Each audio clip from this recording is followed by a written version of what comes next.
สบายดีกันมื้อเช้าเด้อพ่อแม่พี่น้องมากินข้าวเช้านำกัน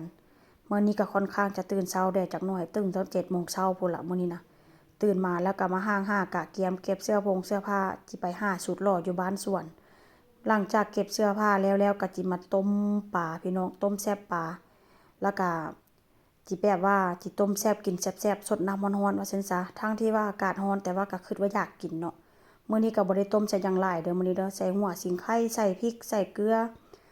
แล้วก็แป้งนัวน้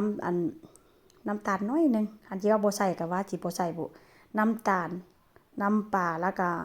ใส่ขนมน้ำน้อยนึงมื้อนี้สิสดน้ำร้อนๆแล้วก็ตอนแรกก็พากันย่างได้เมื่อวานนี้เนาะ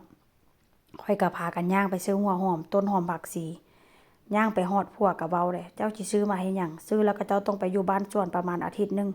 เฮ็ดไปเฮ็ดมาก็เลยบ่ได้ซื้อพี่น้องก็เลยแบบว่ากินแบบธรรมชาตินี่ล่ะก็เลยแบบว่าต้มปลากินมื้อนี้นะกินกับข้าวเจ้าเด้อพี่น้อง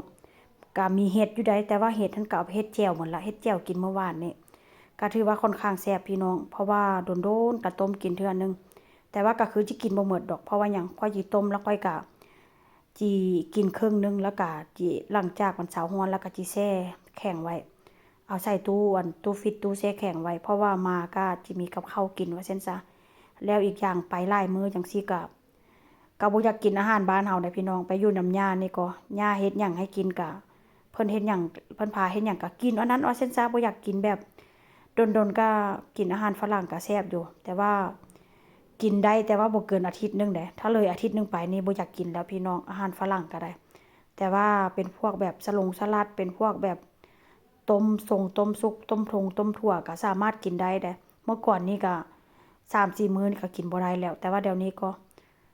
รู้สึกว่ากินอาหารบ้านเฮาแล้วแบบว่ามันอ้วนขึ้นน่ะมันกินแซ่บว่าซั่นซะเนาะทั้งกินข้าวเหนียวกินข้าวเจ้าจังซี่นะ